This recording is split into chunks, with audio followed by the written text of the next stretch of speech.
U ime HDSSB-a kolega Vinković, izvolite.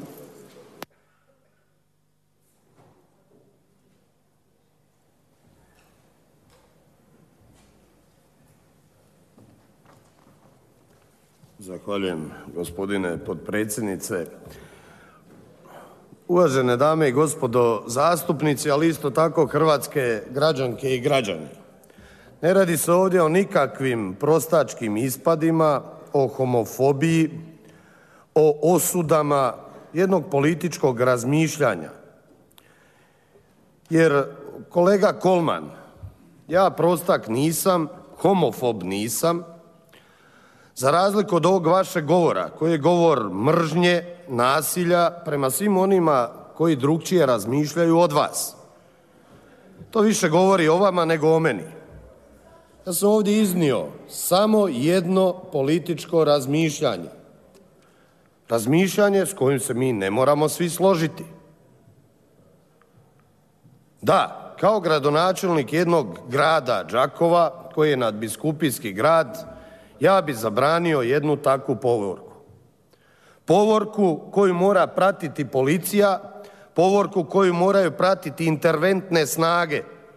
Od koga? Ne od gradonačelnika Splita, Đakova, nego od građana koje ja nisam pozvao niti da budu u povorci provokacije, okruženi barikadom, okruženi interventnom policijom, niti pozvao druge da ih gledaju, sudjeluju, batinjaju, kamenuju ili ne znam šta. Vama ako se to sviđa, vi slobodno idite u povorku, meni se to ne sviđa. Postavljam pitanje, što bi se desilo kad bi Bad Blue Boysi u Splitu organizirali jednu sličnu povorku? Ili Torcida u Zagrebu prije održavanja velikih derbija? Što bi se desilo? Pa ja mislim da bi svaki imalo razuman čovjek zabranio te vrste povorki. Jer bi došlo do nasilja. Jedna grupa ljudi svojom provokacijom ne može utjecati i isprovocirati drugu, u ovom slučaju daleko veću grupu i strukturu stanovništva. Spominjete hrvatski Ustav, europske zakone, Europsku uniju, prava. Ja podržavam apsolutno svako pravo. Ne u 4 zida. Ali napominjem da, bar ja tako nisam odgojen, a odgojen sam kršćanski, da je protuprirodno i nigdje u prirodi nema. Postoje određena istraživanja, ali u vrlo malom postotku su pokazali među hijenama, ne znam da li će i to biti da ćete i to iskoristiti pa reći da pokušavam nazvati pripadnike istospolnih zajednica hijenama, ja ne mislim to tako, ali vrlo malo. No, nijedna mala hijena se nije rodila iz tog odnosa. Niti se nijedno dijete rodilo iz odnosa muškarca i muškarca, osim u filmu Twins, niti će se roditi iz odnosa žene i žene. Kao politička stranka protivimo se istospolnim zajednicama, usvajanju djece u istospolnim zajednicama, jer smatramo da to nije u duhu niti hrvatskog naroda, ali isto tako niti u duhu hrvatskog Ustava.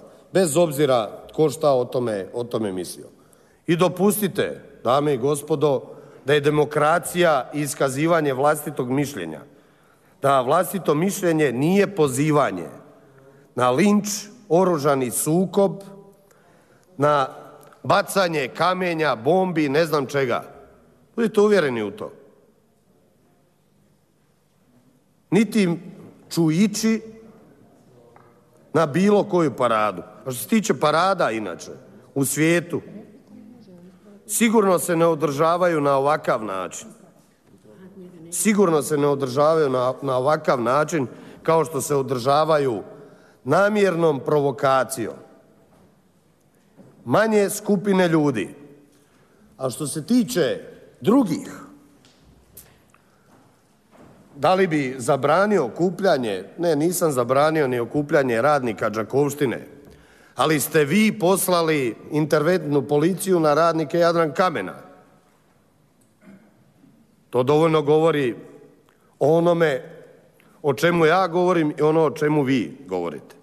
Vrijeme je isteklo. Moja završna rečenica.